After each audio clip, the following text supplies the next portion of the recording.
Ahora sí creo que sí, ¿no? Ya pueden ver.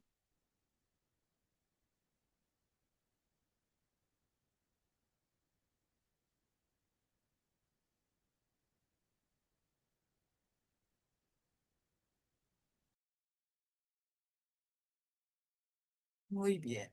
Vamos a continuar. Ahora vamos a hablar de las crisis asmáticas. Como introducción, podemos decir que el asma es un síndrome clínico caracterizado por una inflamación de la vía aérea que produce dificultad para respirar, sibilancias, tos y sensación de opresión torácica. En ocasiones, dicha inflamación crónica puede conducir a una remodelación irreversible de la vía aérea que condiciona limitación de la función pulmonar. Entonces aquí vamos a ver un pulmón sano, el músculo está relajado, la pared está normal, la cantidad de moco es normal. Pero ¿qué va a pasar en un pulmón de un niño con asma? El músculo está contraído, la pared está inflamada y hay gran cantidad de moco. Y más que todo cuando existe un alérgeno que puede estimular la crisis asmática como tal. Definición de etiología. La crisis asmática son episodios caracterizados por inflamación, hiperreactividad y obstrucción reversible de la vía aérea que condicionan dificultad para respirar, sibilancias, tos y sensación de opresión o dolor torácico, asociado a disminución de la función pulmonar. Los síntomas pueden aparecer de manera progresiva o abrupta y suelen presentarse en pacientes con diagnóstico ya conocido de asma, pero también puede ser la forma de inicio de dicha enfermedad. Entonces, decir en niños que no hayan tenido un diagnóstico previo, ¿eh?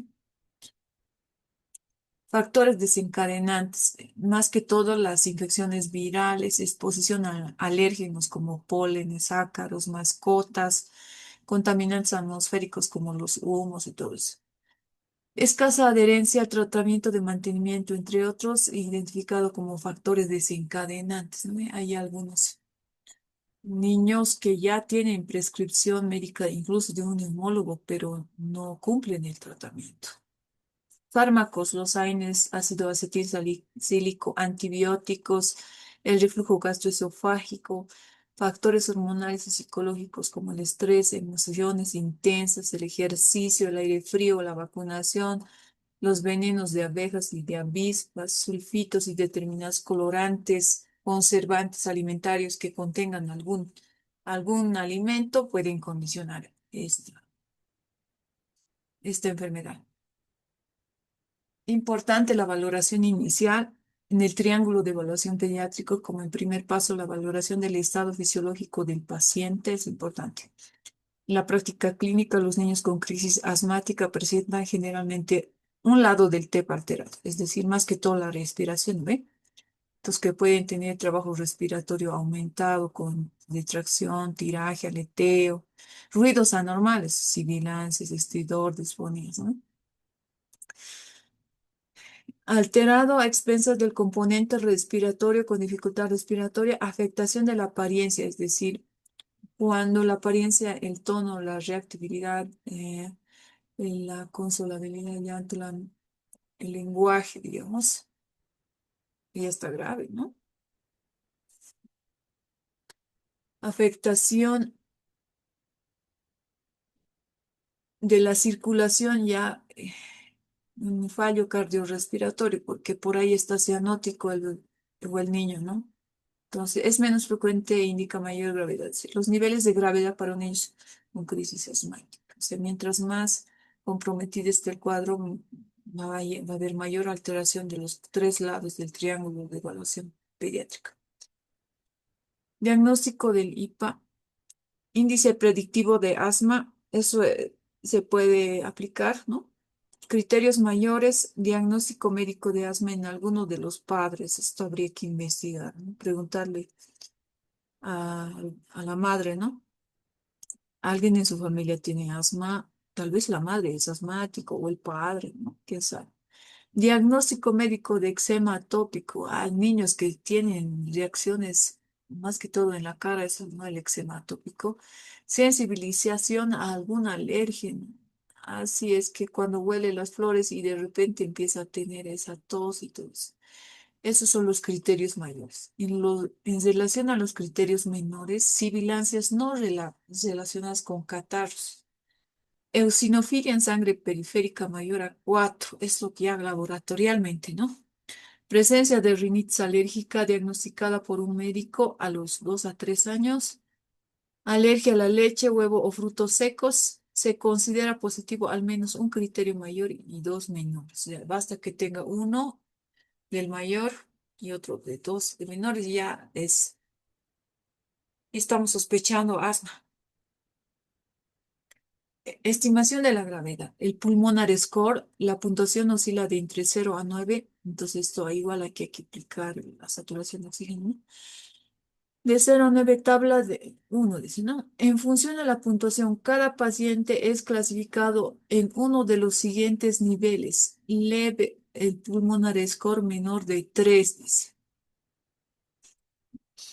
Moderado, el puntaje estará entre 4 o 6 y grave mayor a 6. Combinando el valor del pulmonar score y la saturación de oxígeno, a cada paciente se le otorga un nivel de gravedad global leve. Pulmonar score menor a 3 con una saturación de más de 94. Moderado, pulmonar score de 4,6 y saturación de 91,84. O grave, menor a 6. El pulmonar score mayor a 6, saturación menor a 91. Entonces aquí nosotros podríamos modificar nuestra saturación de oxígeno en la altura y aplicarla a nuestro medio, ¿verdad? Ahora, ¿qué parámetros valora el pulmonar score?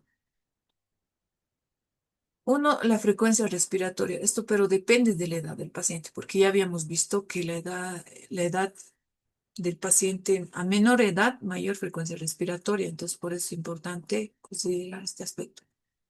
Si es un bebé menor de 6 años, digamos, si le pones, digamos, 2 puntos, tendría que estar entre 46 y 60 respiraciones por minuto. Digamos que está a 50, ¿ya? Las sibilancias, esto es auscultando, puede ser auscultando o que tú lo escuches sin necesidad de estetoscopio.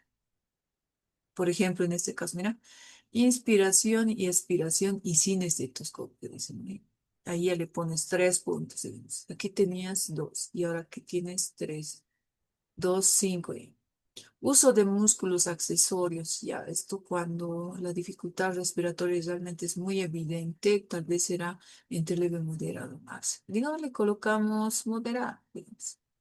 2, entonces ya tenemos 2, 4 más 3, 7, ¿no? Entonces aquí moderado entre 4, 6 y grave mayor a 6, dice, ¿no? Entonces la saturación de oxígeno que habíamos visto en las tablas anteriores tendría que estar en una saturación menor a 76% o menos de 77%, decir que está grave en la altura, ¿no?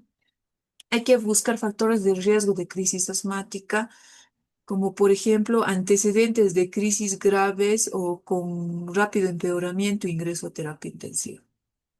Si la madre te dice, ay, sí, el año pasado igual le ha dado ya ha ingresado a terapia intensiva, ah, está grave, pues no, porque quién sabe, ahora va a pasar lo mismo. 2 o más hospitalizaciones o 3 o más visitas a urgencias en el año previo, igual de la misma manera. Múltiples visitas a urgencias en el mes previo. Sí, cada vez se viene y cada semana estamos viniendo a otros. Uso reciente o concomitante de corticoides sistémicos. Ay, teniendo en cuenta que ya tiene inhaladores beta 2 adrenérgicos o corticoides de larga acción, ¿ve? Como manejo, eh, como manejo de terapia iniciado por un neumólogo. No tratamiento actual con corticoides inadecuado seguimiento, incumplimiento del tratamiento, sobreutilización de salbutamol en el último mes, alergia alimentaria, dificultad para el acceso a urgencias y problemas psicosociales. Diagnóstico diferencial. Los cuadros que pueden presentar similitudes con una crisis asmática son la bronquiolitis, laringitis, neumonía, cuerpo extraño, bronquial, episodios de hiperventilación, primarios o como cuadros psicógenos o secundarios o trastornos metabólicos como una cetoacidosis diabética y otros anillos vasculares, traqueominas, fibrosis quística, disfunción de cuerdas vocales. Asimismo, la crisis asmática puede formar parte de un cuadro de emergencia. Ya. Importante, pruebas complementarias. Solo se reserva para casos graves y en una evolución tórpida de la enfermedad. Podemos solicitar radiografía de tórax y más que todo en situaciones en las que persiste la auscultación asimétrica con hipoxemia a pesar de un tratamiento adecuado, ¿no?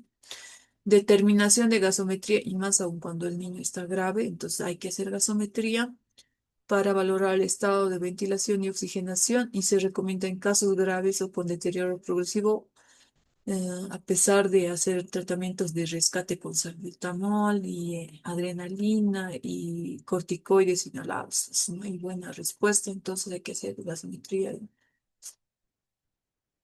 Presión parcial de oxígeno inferior a 60, presión parcial de CO2 superior a 45. Indican insuficiencia respiratoria. La somnolencia asociada a dificultad respiratoria debe alterar el riesgo de retención de CO2. Ya. Complicaciones como la atelectasia, neumonía, neumotórax o arritmias son poco frecuentes, pero deben sospecharse, como en este caso una atelectasia importante. Y deben sospechar si existe mala evolución o escasa respuesta al tratamiento. El tratamiento en urgencias se basa más que todo en la reversión rápida del broncoespasmo. Entonces, por esa razón utilizamos broncodilatadores, como el que más conocen ustedes, el salbutamol. También se utiliza corticoides para disminuir la inflamación, como la dexametasona y la posición, la oximetría, o digo, la oxigenoterapia y la posición será importante para estabilizar al paciente. El oxígeno, como les decía, siempre si la saturación de oxígeno está muy por debajo de 76,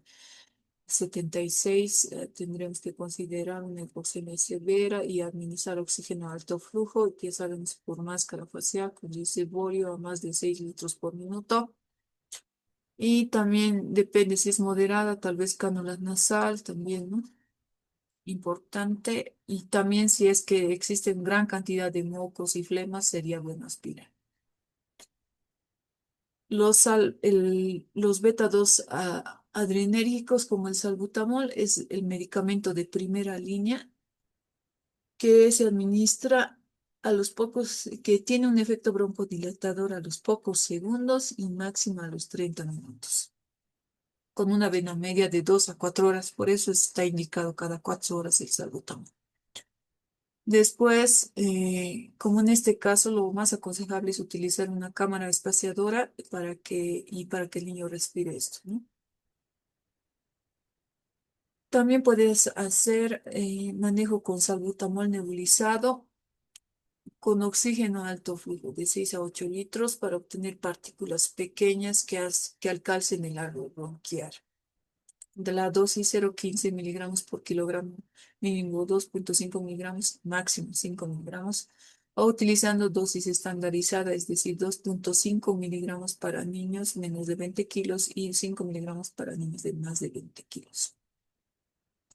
Ya, ahora en relación al manejo de la crisis asmática, considerando el triángulo de evaluación pediátrica, primero, si encontramos un niño que está inestable y fallo respiratorio, con una apariencia de circulación anormal, entonces lo más importante será la estabilización con una monitorización completa. Entonces aquí frecuencia cardíaca, respiratoria, temperatura, saturación de oxígeno, presión arterial. En base al ABC, apertura de la vía aérea. Entonces, teniendo en cuenta que el niño tiene bastantes secreciones y mocos, entonces a aspirar, ¿no? Aspirar las secreciones y acomodarlo para que respire mucho mejor, una postura semi-incorporada y valorar secuencia rápida de intubación incluso. O sea, cuando niño está muy grave y hay que pensar en esto incluso, ¿no? La B, oxígeno de 100%, valorar oxígeno a alto flujo, dice, ¿no? Es decir, con máscara facial con reservorio, no menos de 6, ¿no? litros por minuto, incluso tendríamos que colocarle a 10 o a 12, monitorizando, ¿no? Y viendo cómo está la saturación de oxígeno después de que ya le has puesto la máscara facial con oxígeno. Canalizar vía periférica, importante porque hay algo, quién sabe, no va a responder a los beta 2 adrenérgicos. Será necesario utilizar un corticoide por vía periférica. También tendría que ser necesario gasometría. También podremos utilizar salbutamol más bromuro de hipatropio nebulizado, corticoides IV y sulfato de magnesio IV y considerar radiología de tórax. Entonces, lo más importante, vean, no es lo más, no es hacer primero una placa. Lo más importante primero es estabilizar. Una vez que ya se estabiliza, ya lo has sacado de la crisis asmática, recién haces los exámenes complementarios. Importante ese aspecto. Ujú. Ya, teniendo en cuenta de la gravedad, por ejemplo, si estamos frente a una crisis asmática leve, podemos utilizar salbutamol y corticoides por vía oral.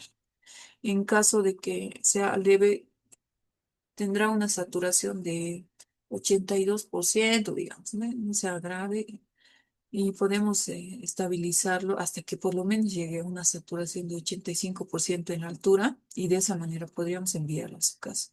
Sin embargo, si es moderado a grave con una saturación de oxígeno de menos del 80%, ahí es importante o la oxigenoterapia, salbutamol, bromuro y corticoides, o mejor, intramuscular también se puede hacer. Y si no hay mejoría, tiene que ser trasladado a terapia intensiva, ¿no? Oxigenoterapia de alto flujo, dice. Salbutamol, corticoide e ingreso a terapia intensiva. Listo.